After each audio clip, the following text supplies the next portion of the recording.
Warning, the following podcast contains profanities that are really catchy and might make you start singing them to yourself later when you really shouldn't be singing about dick-related stuff. This week's episode of The Scathing Atheist is brought to you by our patrons. Why aren't you a patron? Do you hate us? You hate us. And now, The Scathing Atheist. John Benet Ramsey. Wrong show. You know who's great at acting? Also wrong show. Diatribe. Yep, that's the one. All right, I'm Jen. And I'm Will, and we host the Mishmash Podcast. And coming from the state that brought you the Westboro Baptist Church. Boo. And helium. Yay! Yay! We can confirm that we did in fact evolve from filthy monkey men. And filthy monkey women. Hey Jen, did I tell you I got to meet them in Denver? I hate you.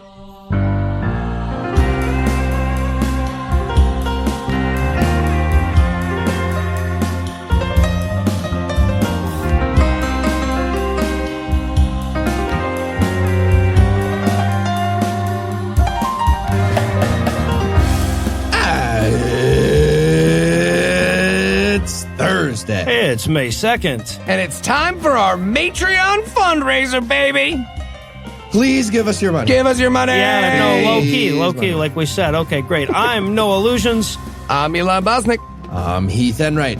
And from Stockholm, Sweden, Cincinnati Swing State, and Good Husband, Georgia, this is The Scathing Atheist. On this week's episode, please give us your money. Okay.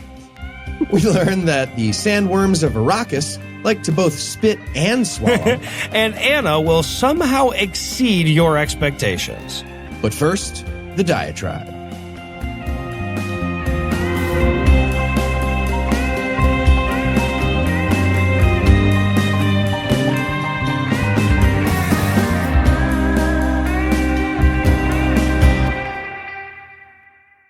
Heath is stupid good at Smash Brothers. I mean, to be honest, Heath is stupid good at any competitive thing that he's done more than 3 times. But even compared to how good Heath is at shit, he's good at Smash Brothers. So years ago, when Eli was just an acquaintance, he gets in a conversation with Heath and reveals that he, too, is stupid good at Smash Brothers. In fact, he confessed that he barely played the game anymore since it had been years since anybody could give him a real challenge. Needless to say, Heath was excited he issued such a challenge, and Eli reluctantly agreed to come out of retirement and teach him a lesson or two. Now, it's New York City. It takes at least an hour to get from anywhere to anywhere, so it takes a while for him to find a time when Heath's going to be off of work and Eli's going to be off of work, and they can all get together in one place. So for a couple of weeks, the shit talk just keeps escalating. Heath is cautiously optimistic about his chances, and Eli is a wall of confidence. Eli's friends keep slipping shit into conversation with Heath about how incredible he is at video games, especially Smash Brothers. They caution him not to get too excited, as Eli may very well be the best video game player in the known universe, and Smash Brothers may just be his best game. But never one to back down from a challenge, Heath presses forward, and after a couple of weeks of WrestleMania levels of vituperation, the day finally arrives. And by now, it's a huge thing, right? Everybody who works in this store is all excited about it. Heath and I lived in a house in Queens with a bunch of roommates. It was kind of a hangout house to begin with, so when the two of them sat down for the match, there's at least a dozen people crowded in to get a glimpse of this long-anticipated brawl. And 18 seconds later, it's over because Eli wasn't actually good at Smash Brothers or video games in general, really. And it's not like he thought he was good and then Heath taught him otherwise. He'd just been fucking with Heath the whole time. He was cashing in favors with friends to get him to talk up his video game skills. So Heath just beat his ass 6 matches in a row or something, and they sat there like Geraldo in Al Capone's vault until Eli broke out laughing and admitted he'd only played the game maybe a half a dozen times before. Heath had been training for this. He'd been playing for hours a night just to make sure his skills were in top form for this bout. He'd damn near written a will, and it was for nothing. He probably could have won if he'd only been allowed to put one hand on the controller. And sure, he bested his opponent, but the look on his face sure wasn't victorious. And as idiosyncratic as that story is, I think it represents a pretty universal emotion shared by any well-read atheist that ever found themselves in any argument in real life with a theist. right? You come in there, you get your biblical references, your epistemological constructs, your philosophical argumentation, your practice refutations for presuppositionalism, the morality arguments, appeals to historicity, and then they say they believe in God because archaeologists done found Noah's Ark. Like seriously, sans the mispronunciation, I've actually gotten that argument. Consider for a second how ridiculously bad that argument is. First of all, just no, right? Just not a true statement. But even if it was, it wouldn't prove God's existence. It wouldn't even be evidence for God's existence. Hell, since the Ark story predates the biblical version, it wouldn't even be evidence for Noah's existence. But they saw a headline in the National Enquirer while they were checking out at the Walmart claiming that somebody found Noah's Ark, and they just filed that away in their mind as proof that the Bible is true and God loves them. Right? That's a constant problem for us. I mean, if you're one of those people that thinks about shit logically and requires a coherent worldview to get through the day, you're probably going to shuck off religion on your own if it was ever there to begin with. Virtually every atheist I've ever met that started off religious eventually abandoned their faith because they realized it didn't actually make sense. Right? They tried their damnedest to pound the round peg of genocide into the square hole of a loving, omnipotent being, but ultimately they had to admit that there was no way to balance the equation without erasing God. And so, with good personal evidence of its effectiveness, they set out to persuade other believers using those same logical arguments that convinced them, only to find that they've got such a head start in the race that the other guy can't even hear him from where he is unless they shout. Right, you go out there ready to beat back the first mover argument, and they give you the tides going in and out. Now, I'm not saying there are no well-informed Christians out there. I'm just saying those aren't the ones most of us find ourselves challenged by. Right, because of my public position, I get plenty of well-informed emailers that are copying and pasting the very best apologetics their religion has to offer. But when a person I actually run into finds out I'm an atheist, I get National Enquirer headlines. Of course, if I was just saying this to belittle the intelligence of Christians, it wouldn't really be worth doing a diatribe about. I mean, I guess if I was doing that and it afforded me the chance to share that Smash Brothers story about Eli, maybe it would be. But the point is that there's a point to all this. So I get feedback sometimes from people who take us to task for dealing with the very worst in Christian argumentation. You know, come on, Ray Comfort isn't what people really believe. They'll say stuff along the lines of, look, if you really want to convince people, tackle the best arguments they have to offer. Don't straw man with dumbass arguments from Ray Comfort and National Enquirer headlines. And that would be fair, except that we're not trying to convince anybody. If I wanted a Christian to listen to this show, I'd say fuck less. And I'd say fuck Jesus way less. What we're trying to do when we talk about apologetics here is arm our audience with the kind of rebuttals they might need in a real world conflict, the right analogies and shit to, start off on the right foot. And in the real world, you're not being asked to justify your atheism to William Lane Craig. You're being asked by that lady in the break room that has to be periodically reminded not to use the N-word. I'd venture to say that every time I've actually lost an argument about religion with a religious person, it's because I've overestimated them. They tossed out something so absurdly stupid that I just laughed at it. And after that, it didn't really matter how good my rebuttal was. I just laughed at them. So sure, arm yourself against the best they have to offer. Someday it might come in handy, but never underestimate the stupidity of religion.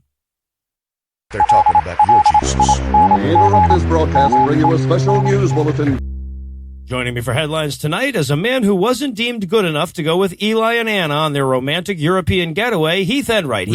Rude. Eli is going to rejoin us later for the parts of the show that we recorded before he left, but for now, you're going to have to be the one that wants to dig up Phyllis Schlafly and desecrate her corpse. You up to the challenge? Okay, here's the thing. To get into that crypt, I'll have to get past Kellyanne Conway and the Hamburglar, but I'll do my best. I'll see what I can do. All right. Well, while Heath takes 3 for the team, impulse control. I don't have any. Sorry, I'm just getting used to it. This week's sponsor, us. Last year, we broke our record and smashed our expectations when we did our annual Vulgarity for Charity fundraiser. And the whole time we were watching those donations for the needy roll in, we kept thinking to ourselves, man, how awesome would it be if we could just keep all that shit? So this month, we're pleased to announce a whole new fundraiser for just us.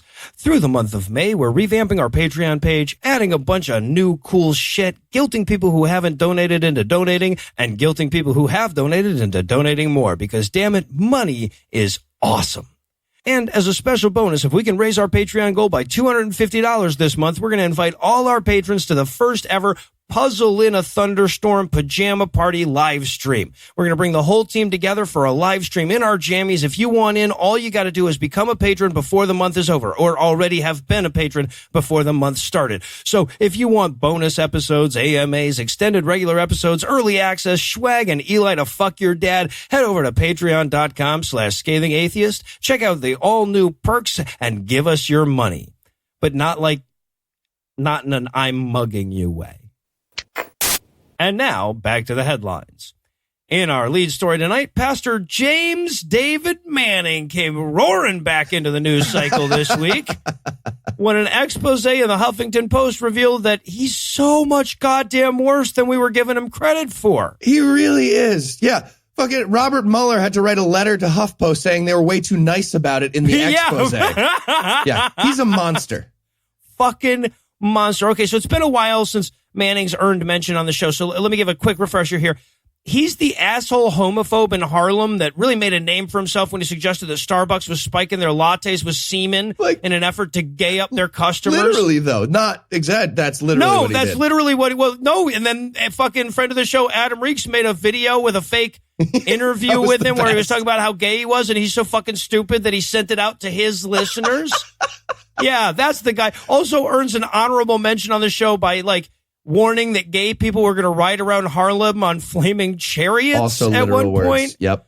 Asking God to give gay rights activists syphilis and HIV.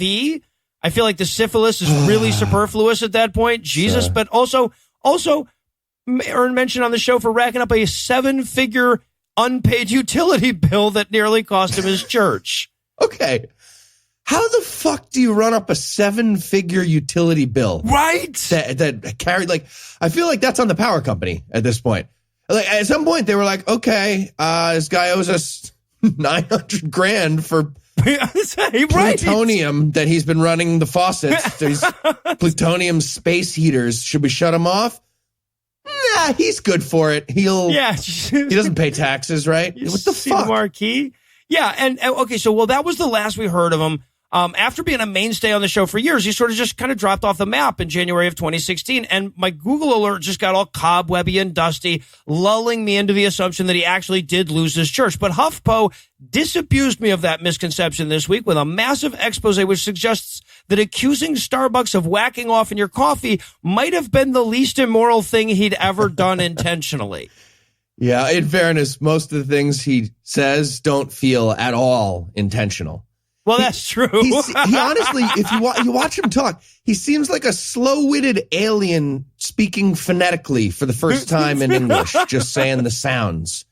And who usually seems to be thinking on a 10-minute delay from the words that are coming out also. His eyes, you can see him trying to figure through something he said 10 minutes ago. If you commit a verbal hate crime while you're buffering, it's the legal ramifications are tricky, I would say. No, that is true. Give him a pass. All right, so it turns out Manning has been able to hold on to his church somehow, despite still owing the city over $1 million in a water bill. And in addition to the church itself, he also retained control of the attached K-12 school, which he uses to torture and sexually harass children. Yes, Pastor Manning is teaching children. People were entrusting their kids to the semen in the lattes guy. That's on them. It's on your as parent. Well, but not on the fucking kids, right? No. And that went about as well as you would expect. The expose details several chilling accounts of abuse, including one kid that spent 3 days being kept in a dark, rodent-filled basement for 8 hours a day, and a female student who got a surreptitious recording of Manning telling her how much he wanted to take off her stockings and blouse and look at her body. Ugh, gross. Okay. And all right, I know I'm losing focus on the headline here, but using the word blouse in that situation that should make the crime way worse. That's terrifying. Who says, just say shirt, you fucking weirdo. Sorry, I lost. It's not the. It's not the. No, point. that's not point. that's not the worst of it. Yeah, we zoom way out on the fractal. Blouse, though? God, what? Okay, so keep in mind, even when they weren't getting physically or sexually abused, his students were still being given a curriculum that told them gay people were demons doomed to hell. Manning's slur-filled homophobic YouTube videos were required viewing in the classrooms. Hell, to get to the school, they had to walk under a marquee that would say something like, Jesus would stone homos, or Obama is a Muslim, or something. Yeah. And quick side note, you reminded me of my favorite Pastor Manning story. Do you remember when that amazing lesbian woman showed up at the church? Oh, yes. And just volunteered. She's like, I'm here for my stoning, please, for my crimes. And Manning was like, stop looking at me. I can't get it up while you're looking at me. All right. The stoning stones are in the shop this week. My second favorite after him retweeting Adam's video. Yeah. And look, there's a lot more in this expose than just the fucked up shit he did to his students. It talks about him demanding congregants give him access to their bank accounts, splitting families up, telling his congregants where to work. Basically, all the cult leader shit shy of the Kool-Aid. Like there's literally not enough room in this episode for me to hit on all the terrible shit they reveal. But there is room for me to remind you that the expose is linked in the show notes, and I recommend you give it a perusing. All right. Next up in headlines, we have a fascinating story out of Kuwait about this one simple trick to cure your gayness by shoving something up your ass. Oh, okay. Yeah. Hey, for a second, I didn't think I'd like this, but your curiosity is piqued. I can tell in your voice. Thanks to New Age therapist Dr. Mariam Al-Soel, gay people can finally experience the bliss of being alive and unjailed in Kuwait by not being gay anymore. Okay, so sort of. So yeah, it's a sort of, yeah. And all they need to do is use a very simple suppository that addresses the cum-eating assworm that makes people gay, and of course combine that with a diet that's rich in hetero food. I'm sorry, what? A diet that's rich in hetero food is what I said. No, not that. Yet. The first thing. The suppository that satiates the cum-eating assworm inside your rectum that makes you gay in order to keep itself well-fed with plenty of semen, and therefore you become hetero, that part? I feel like we've been over this. Have we not? I mean, I talked about this. Like, I can see what you think. Like, the worms in my ass are a frequent topic, but I don't recall this one specifically coming up. Okay, no. Sorry. Okay, so here's how it works. According to Dr. Al-Soel, in a video from a news show with 1.25 million views when I last checked, quote, I discovered therapeutic suppositories that curb the sexual urges of boys of the third gender, as well as the fourth gender, which is butch lesbians. Oh. Exact words. They have excessive sexual urges. The sexual urge develops when a person is sexually attacked, and afterward it persists because there is an anal worm that feeds on semen. End exact quote. What? Wait, I'm sorry. Like, which is butch lesbians? That's part of the quote, right? Yes, that is. Okay, just wanted to make sure. Part of the quote. Yes. Jesus. So the third gender is feminine gay boys, and the fourth gender is butch. Yeah, apparently. Yeah, and so that was the quote we got. And then the panel of other women on this Kuwaiti news program was my favorite part. They're just like, yeah, right. No, come eating assworm. Totally. That's just, that's prophetic medicine right there. It's right in the Quran. And they said that. They said that's prophetic medicine. That's part of their scripture, apparently. So, question for you, Noah. Is that in the Quran? I feel like I would have remembered that. We read that book. Yeah, maybe the Hadith. Because I remember thinking to myself several times, man, this book could really use a few cum-eating assworms. I'm sure I would have remembered if he did that instead of telling us about Moses again. All right. Maybe guys rewrite it. You got something more interesting going here. Yes. Reboot. Quran reboot. Yeah. Patreon goal. So, That's the deal with the ass worm. But okay, pretty much everybody already knew about that. It was prophetic medicine. Yeah, it was prophetic. Yeah. Just read a book. I feel like we're burying the lead here. The diet is the important part. Right. Dr. Okay. Al Soel explained that, quote, "We start the patient on a balanced diet when the treatment begins. It's a balanced diet of bitter, sour, salty, and sweet foods in order to cleanse the body of poisons." Those are all the foods. And it gets better. The diet for the third gender, the male ones, consists of foods that increase their masculinity and build muscle. And food that is buried underground provides men with stability, strengthens their muscles, and increases their masculinity. Bitter foods increase masculinity. Wait, because they have to dig it up first? Like yes. They bury their lunchbox. There's a peanut butter sandwich, but it's 4 feet down. What? All right, no, so I got to admit, this is kind of sexist of me. I can think of a ton of heterosexual foods for women, but the only ones I can think of for men are corn on the cob and Oreo cookies.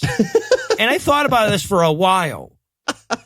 Like tacos, you go from the side, so that doesn't count. Yeah.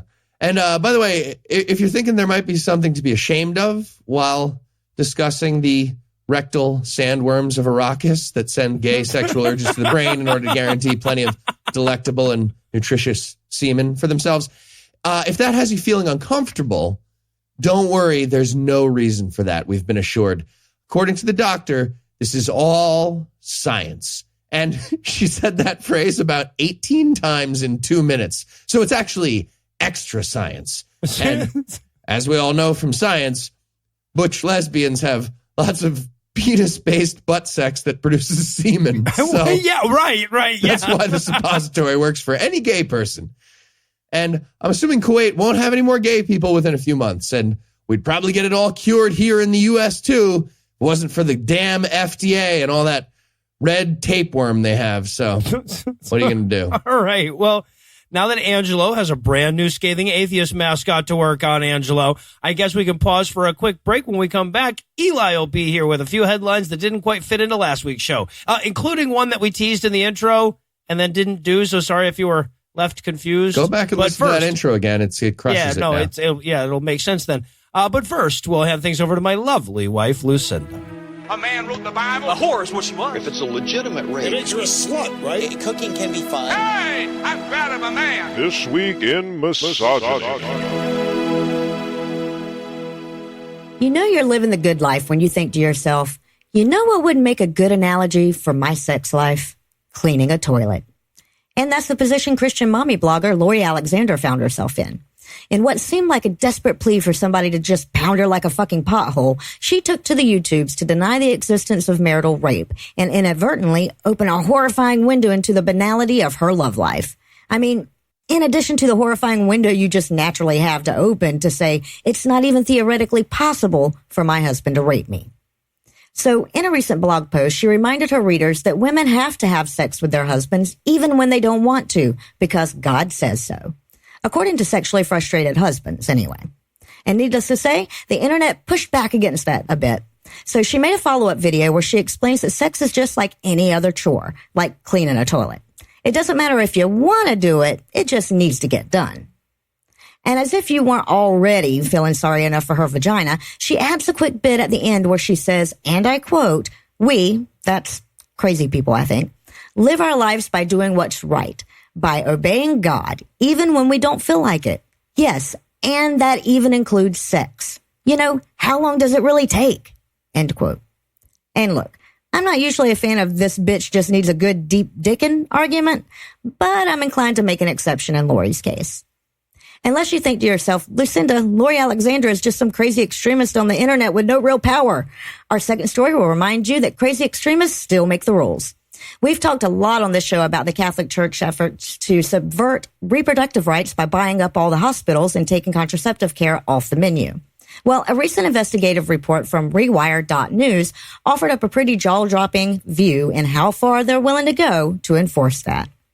So the story highlights a hospital in Waterloo, Iowa, that had what they called the sin room, which was basically a few office buildings next to the hospital or adjacent to it where doctors rented space that wasn't entirely controlled by the hospital itself.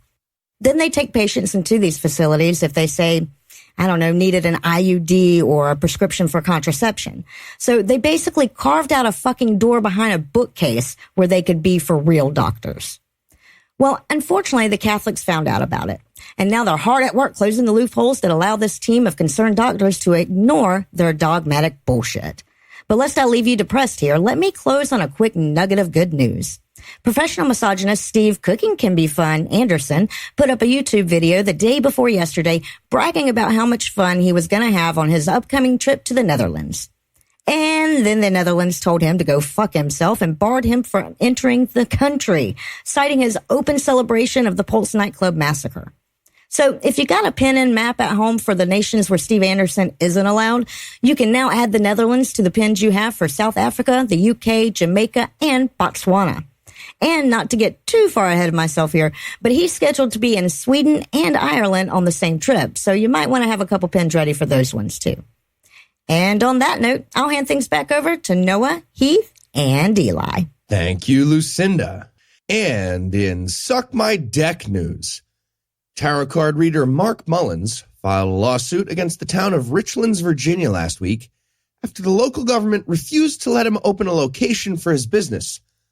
Unfortunately, the reason for refusing the business license was not based on the idea that charging people money to predict the future with cardboard is stupid and fraudulent. Right. Instead, it's because of the negative externalities of having a tarot store, namely demons. Jesus, this is a stupid battle. They might as well have stood out front and had a magic duel. Yeah, right. Right. Well, so, and this literally comes about because some preacher goes into the city council and says, you've got to make it illegal to lie to people about their spirit and predict the future without any hope of accuracy. So the council shrugs, they open the trap door, he falls into the fucking rancor pit, and he screams back up, I mean, when they don't love Jesus, damn it. Except all the other ones. Yeah. So, Mark Mullins and his husband are followers of Hermeticism, which is a religion that's based on nonsense like tarot cards. They even claim that tarot cards are their Bible. In fairness, unless those cards can spell out murder all the gay people, it's objectively better than Christianity. Yeah, that's true. And I'm assuming this gay couple would have noticed that if the cards could do that. Regardless, the lawsuit claims that town officials refused to allow the new business because it conflicts with their Christian terror, which means this theocratic government of Christian libertarians who don't understand any of those words I just said, they have to explain why they hate freedom now. So they're very confused. Cut to a theocratic Christian libertarian listening at home going, I do know of. This show's bullshit. I knew of. Okay, so we want nonsense, but no nonsense that counters the nonsense that stop being gay. Get out of my town, you gay person. So the conflict started in 2017 when Mullins applied for the business license, but got denied because of a zoning ordinance. Okay. Which means they had zoning rules about magic in their grown-up laws. Yeah. So Mullins requested a zoning amendment, and the town held a public hearing, also known as a pitchforks and torches party. And at the hearing, church leaders and the Christian mob showed up and quoted the Bible and also argued that tarot is, quote, evil witchcraft that would open things up in this area to the demonic realm. Jesus. End exact quote. Okay. Please tell me they asked what things. I just want an adult to say what things. What things would be open to the demons now? Well, it wouldn't. Fuck you. Stop being gay. Hearts and souls. Hearts and souls. So the result of the pitchfork party was Mullins getting denied the license. And the town told him that he should go ahead and pick one of the 19 options for a local business that they have. There are exactly 19 types of businesses, according to Richlands, Virginia. Okay. And somehow one of those options is actually fortune teller / palmist. I guess they meant Christian time dimension manipulator. Right. The town told him to go with bookstore instead. but he wasn't allowed to sell tarot card readings, and he couldn't put those words anywhere on his storefront.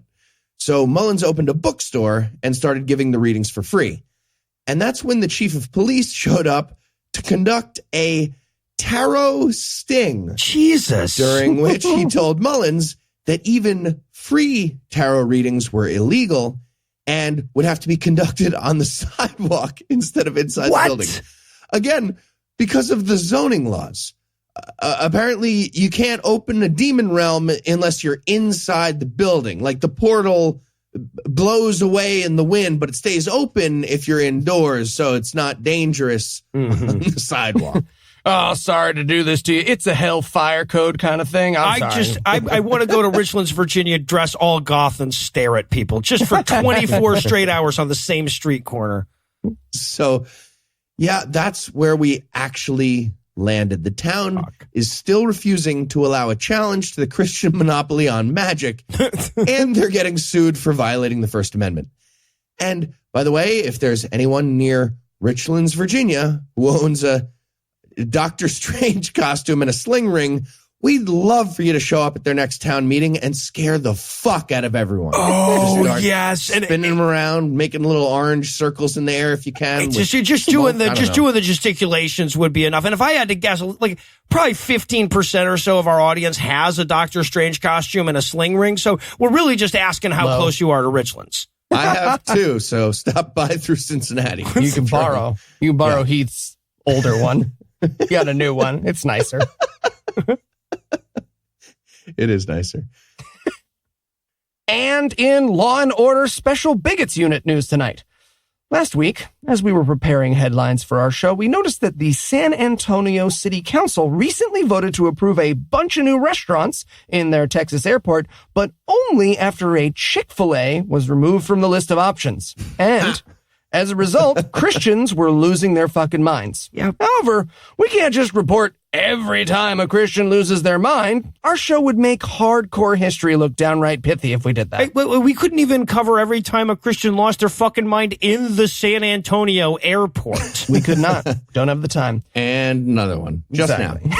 But just because we realized that airport doesn't want chicken bigots isn't headline worthy doesn't mean that the Attorney General of Texas realizes that. Christ. That is right. Permanent Novocaine lip Ken Paxton got on Twitter, like all great civil servants. Yeah, no, that's where they go. Yeah, and sent the city a threatening tweet letter basically saying, I'm 100% sure this isn't against the law, but maybe if I pretend hard enough, you will too? Yeah, and by the way, I just Googled Ken Paxton, and that Novocaine lip does not go away at one single moment in his entire life. It's never gone. He looks like a baby who's always shitting right now and really happy about it and like proud of it. And he's smiling like an idiot and having a happy little baby stroke. Too, exactly. Yep. Happy baby stroke is the perfect way to describe his visage. Yeah. And the name of me and Heath's band. So, come check us out, guys. We are on SoundCloud Platinum exclusively.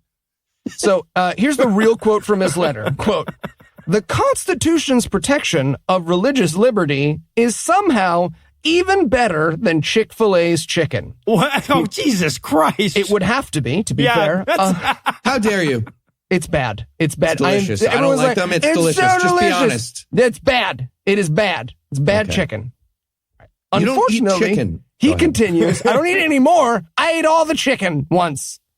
He continues. I ate some chicken in Canada. You don't know it. Chicken. You don't know. I didn't like it. He continues, unfortunately, I have serious concerns that both are under assault at the San Antonio airport. Please see the enclosed letter from my office to the Secretary of Transportation, Elaine Chao, highlighting my concerns that the city's recent action to remove Chick-fil-A from the city's new airport concessionaire contract may violate federal law and applicable federal regulations. You should also note that I have directed my office to open an investigation into whether the city's action violates state law. And it's done. I trust the city will fully cooperate with my investigation into this matter and will abide by relevant federal and state laws in the future. I opened a Google window. Cool. Get William Barr to summarize that investigation. Just like, chicken. Done. Okay. Yeah. And he's pretty sure that cities aren't allowed to hate a hate group because that would make them a hate. Hold on. Right. And this is a PureFlix movie now. Right? Right. Like 2 years from now, we're going to the theaters to watch Unsanitized or something, whatever. The chickening. So, yeah, the Attorney General of Texas isn't sure whether vicious bigot is a protected class of person business. However, at least he and I agree on one thing, and that is that the best possible use of his power should be spent making sure nobody discriminates against chicken restaurants. And that he should do literally nothing else. That we agree on. That is the only legal problem in Texas. They're doing great otherwise. Keep a stiff upper lip, Ken. Sorry, Ken. Sorry. And while we carve out a special exception to the don't take legal advice from a podcast rule for Ken Paxton, we're going to wrap up the headlines for the night. Heath, Eli, thanks as always. Jumanji. And when we come back, Don Ford, voice of fantasy and adventure, will bleat for you at a moment's notice.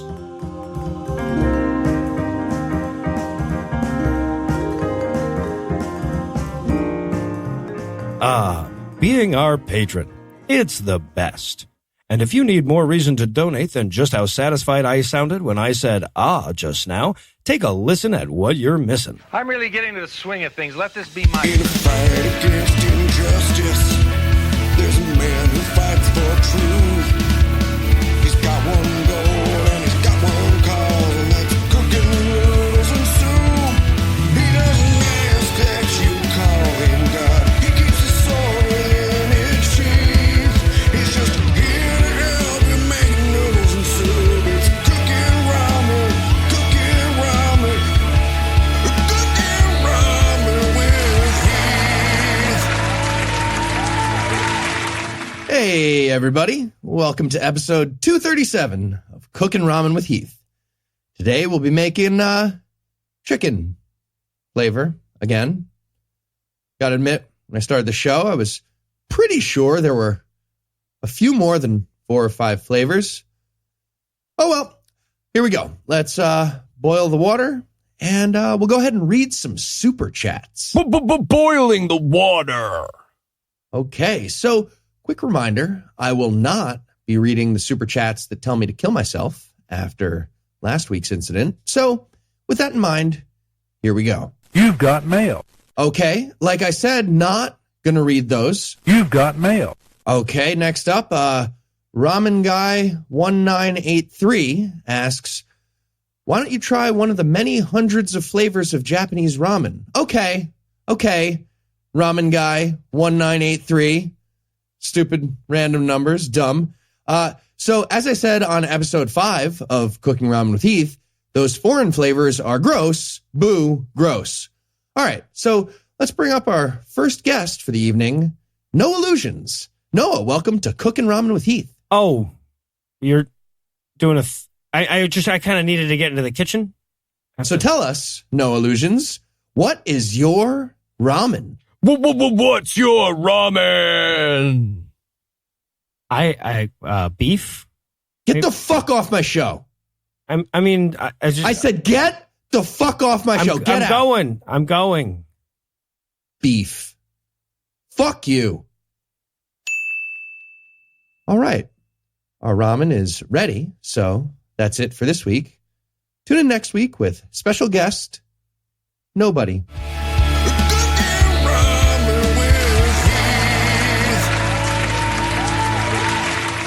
We'll be packing the show with ever more bonus content throughout the month, so head over to patreon.com/scathingatheist and get in on the fun, because without money, we're just 3 guys with a weird fucking hobby. One of the most egregious misconceptions among people who haven't read the Bible is their perception of the God character. To them, biblical God is somewhere between Santa and Dumbledore, and till he sacrifices his son. But the truth is a lot more reminiscent of the deadliest game of red light, green light you've ever heard of. And if anybody's going to give you the play-by-play, for some reason it's going to be us, apparently. So we're pleased to present another Bible Peace Theater. Last time on Bible Peace Theater. Now let's light this incense. Wrong. Ah! Hey, Moses, you wanted to see me? Oh, hey, Aaron. Do you remember how God killed your sons? That has not slipped my mind. No. Because of the strange fires and everything? Yes. Nope, I remember. Well, so now God doesn't want you, to show up at the tabernacle anymore. Oh, God is mad at me for him killing my sons. He's a little pissed, yeah. Kind of, but like, if you dress a little fancier, take a bath, you can still come by sometimes. Cool. Yeah, I could still... Sometimes. Also, there's this cool new sacrifice rule.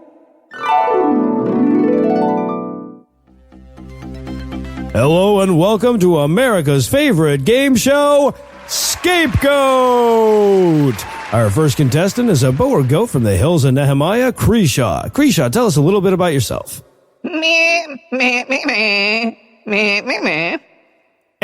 how do you get into that?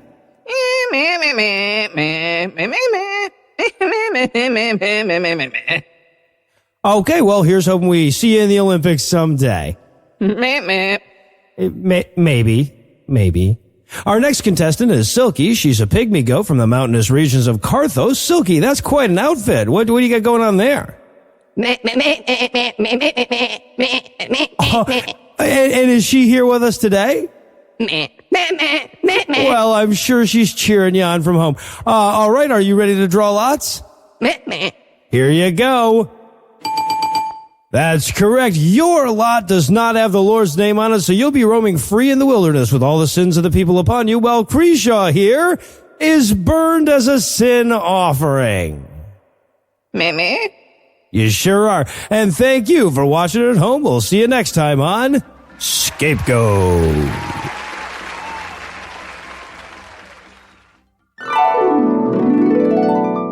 Cool. That's fun. Yeah, it makes the blood sacrifice a little more effective. Sure, kinda.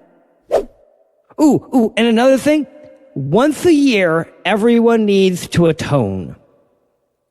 For your sins. Can't I just, atone for my sins as I do them, or more than once a year? Also, we don't believe in hell, so I don't really know what happens if you don't atone. Okay, look. All I know is your mom's going to make you fast, and she's going to drag you to the temple all day, once a year, and you got to be ready for that.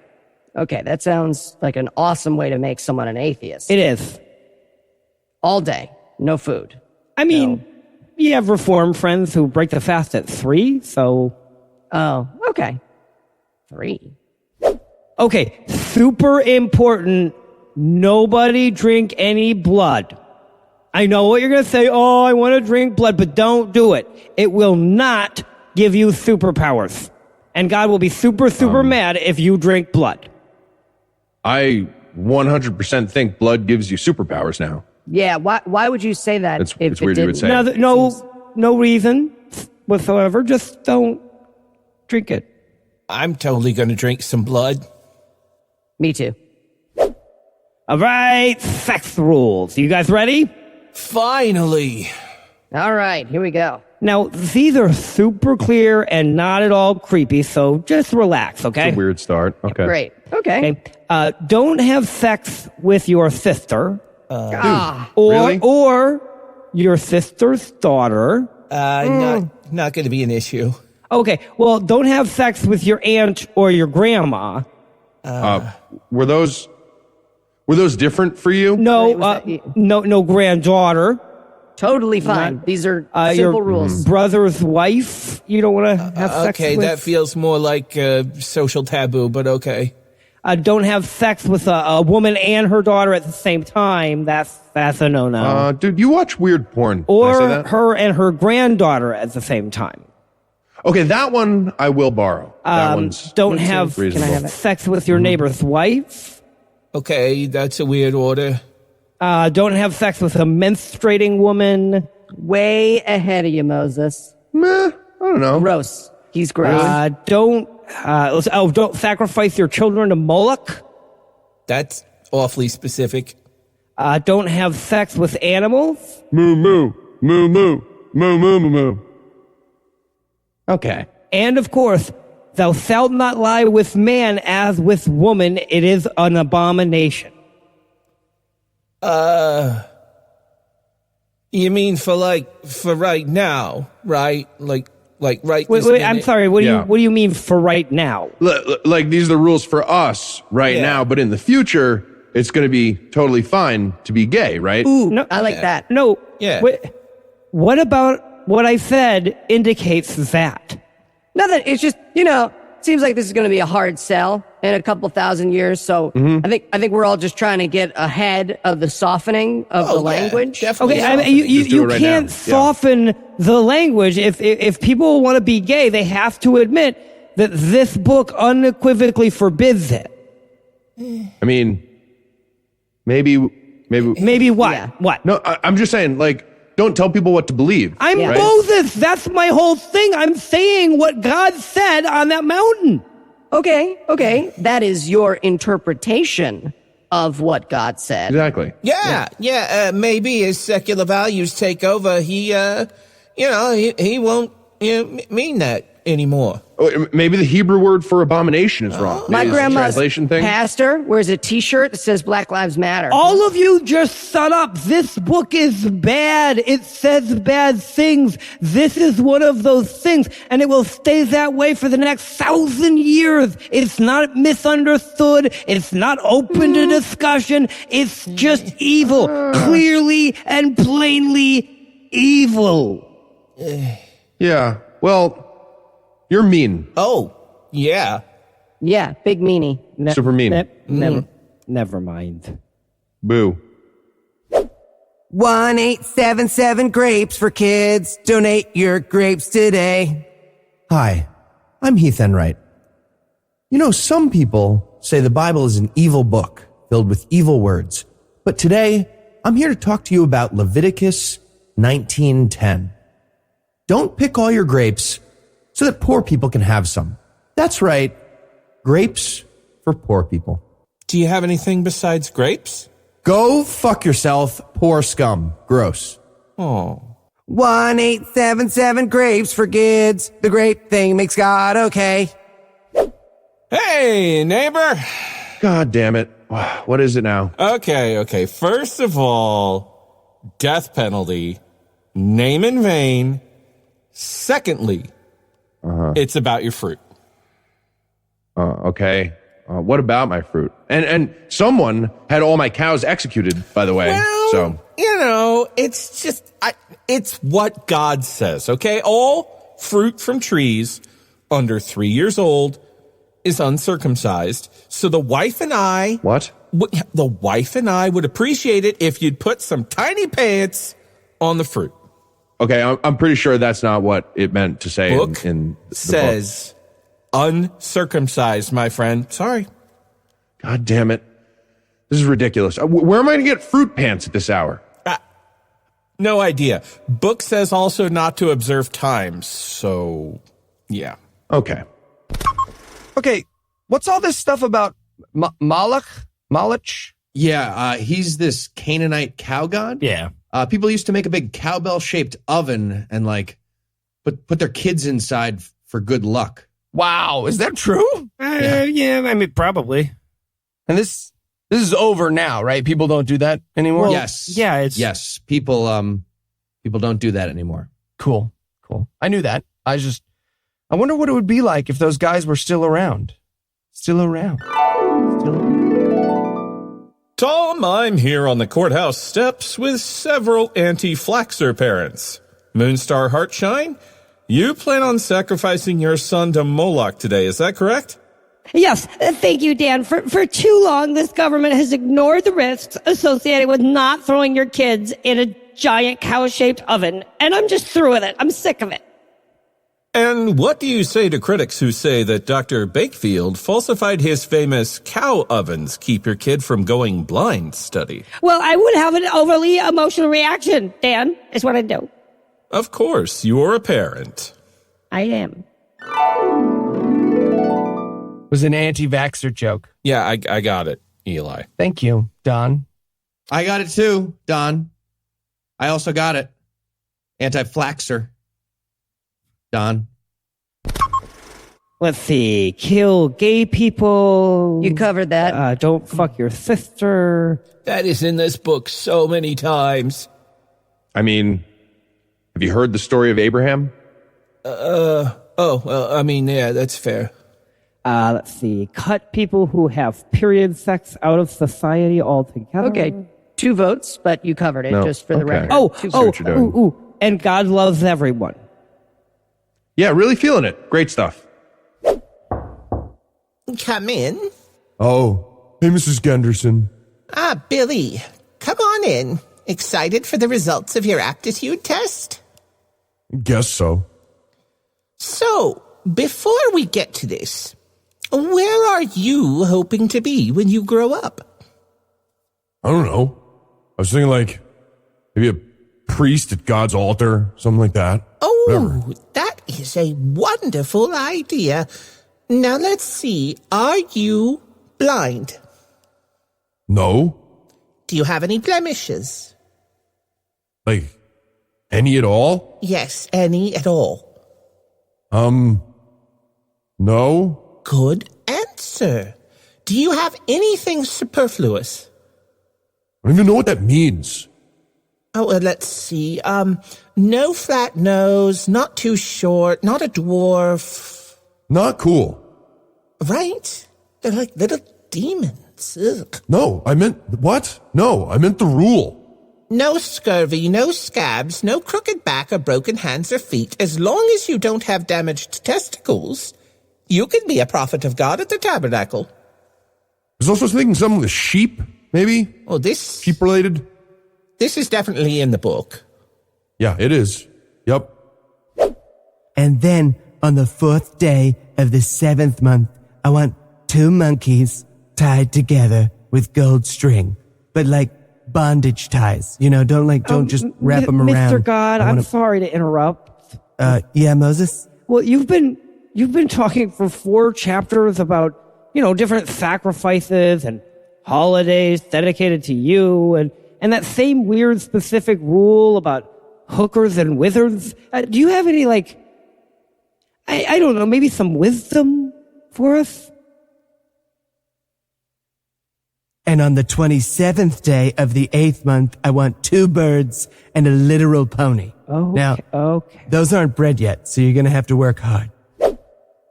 3, 2, 1. Happy Jubilee year!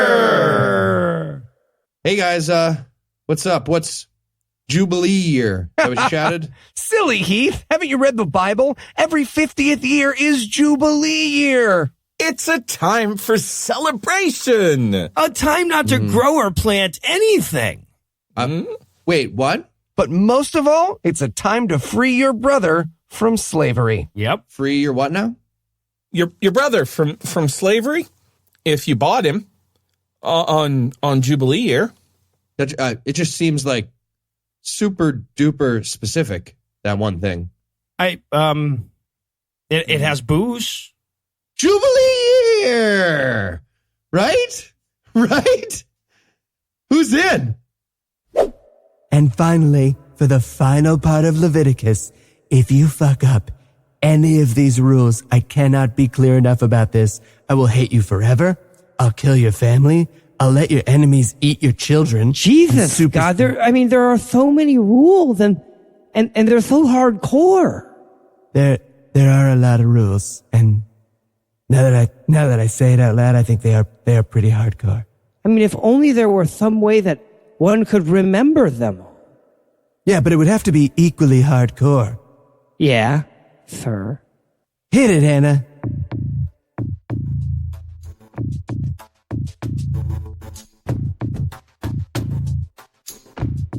Let me tell you how to sacrifice a goat, bitch. Cut its little throat, which seems a little mean and maybe more than a little gross. It's nothing when compared to what the Levites bear through. Details of the entrance should be plenty enough to scare you. Fat goes on the pyre, set that shit on fire. Smells what's it as hell, but it's the odor God desires. How to kill a bird now, case you hadn't heard now. Twist its little head until it's heading when it's burned. Bow! This is for atonement, offer no postponement. Couple jugs of blood is a critical component. Now the proclamation regarding ordination. Light the candles bright unless you risk assassination from the Lord. Thou shalt not steal, thou shalt not lie, thou shalt not do it. Guy on guy, the son to Moses spoke the Lord. Let me tell you how to eat, bitch. Tell you who to sleep with. Tell you how to burn the heretics about that bewitched. Tell you about your penis and all its uncleanness. For I got all knowing I'm not much of a hygienist. Oh, and if it pleases, quickly on diseases. Sacrifice a turtle dove if anybody sneezes. Menstrual blood and semen need a lot of cleaning. Best I'll never catch a whoring with those goat demons. Tell you how to shave, man, who you can enslave, man. Tell you how to stone the motherfuckers who misbehaving. If you disobey me, I will not just slay thee. Many generations I'll be all up in your game. See, I'm the Lord. Thou shalt be pure, thou shalt be true. Thou shalt not get that damn tattoo. The son to Moses spoke the Lord. Thou shalt speak up, thou shalt not cheat. Thou shalt not dine on rancid meat or stick your dick in things that please. Thou shalt not mix thy rye and wheat. Thou shalt be just, thou shalt be kind. Thou shalt not trick the deaf or blind or touch cadavers left behind or let you fabrics be consigned. Thou shalt fear God, thou shalt be straight. Thou shalt not look to king with hate. Thou shalt not ever masturbate. Don't you put weasel on your plate. Thou shalt not rob, thou shalt be bold. Thou shalt rise up before the old. Don't get your daughter pussy sold. Thou shalt get all my recycled. Thou shalt be easily controlled. The son to Moses spoke the Lord.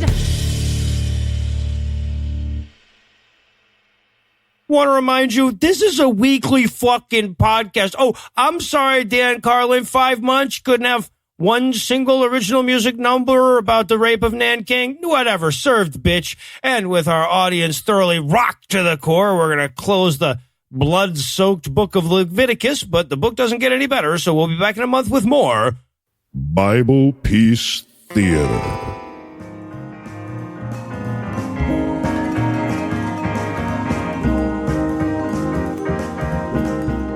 Before we fade into the archives, I want to remind you that if you want in on the pajama party, you have to be a Patreon before the end of May. It'll only be open to people who have approved pledges. That's charged pledges by June 1st, and our last charged episode will come out on the 29th of May, which means that if you want in, you got to get in quick. Or like any time in the next 27 days, actually. Anyway, that's all the blasphemy we've got for you tonight. We'll be back in 10,022 minutes with more. If you can't wait that long, be on the lookout for a brand new episode of our sister show's Hot Friend God Awful Movies, debuting at 7 a.m. Eastern Time on Tuesday, and an even newer episode of our half-sister show Citation Needed, debuting at noon Eastern on Wednesday. Obviously, this show wouldn't fit if I didn't thank Heath Enright for doing way more work than Eli did this week. I need to thank Eli Bosnick for doing way more work than, like, most on-vacation people do. I need to thank the lovely and talented Lucinda Lugeons for making her triumphant return this week. I want to thank Don Ford, voice of Fantasy and Adventure, for his spot-on goat voice. I need to thank Anna Bosnick for kicking yet more ass this time around. Incidentally, the Leviticus song will be available on YouTube if you'd like to share it with anybody who tells you what a good book the Bible is. Also, need to thank Jen and Will from the Mishmash podcast for providing this week's Farnsworth quote. Pretty sure helium comes from the sun. That's why they call it helium. But I could be wrong. If you want to find out, you can check out their show with a handy-dandy link on the show notes. But most of all, of course, I want to thank this week's Best Bipeds: Simon Quasi-Alamoto, Ricardo, Miguel, Adam, Nicholas, Brian, Medicare for All, Meat Hooks for McConnell, Lucky Big Chances, Atil of Morgan, Lisa, Efakakuku, fuck you, man, Commissar Dixon, Joshua, Bring Back the Shark Icons, Fuck the Texas 7, Sakura, and Nathan. Simon Quasi, Ricardo, Miguel, Adam, and Nicholas, whose doctors gave him special permission not to call until that 5th hour, Brian, Medicare, Lucky, Atil, Lisa, and that unpronounceable volcano, who are so fit they changed the name of that gym to Planet Themness, and Commissar Dixon, Joshua, Shark Icons, Fuck the Texas 7, Sakura, and Nathan, who are hot enough to melt heat. Together, these 18 people, political platforms, curses, Icelandic volcanoes, and intergalactic emperors, I guess, got a head start on Matreon this week by giving us money. Not everybody has the spectacular genitals and abiding virtue it takes to give us money, but if you think you're up to the challenge, you can make a per-episode donation at patreon.com/scathingatheist, whereby you'll earn early access to an extended ad-free version of every episode, or you can make a one-time donation by clicking on the donate button on the right side of the homepage at scathingatheist.com. And if you'd like to help, but not with your money, you can also help a ton by leaving a 5-star review on iTunes, telling a friend about the show, liking our Facebook page, and following at PIATpod on Twitter.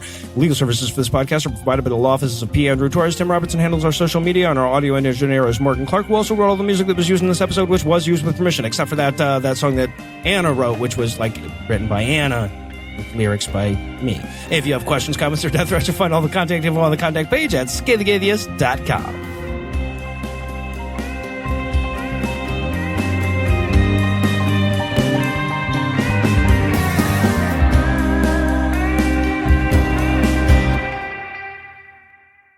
Where will I get fruit pants at this hour? Sorry. That's going to be the number one summer jam this year. The preceding podcast was a production of Puzzle and a Thunderstorm, LLC. Copyright 2019. All rights reserved.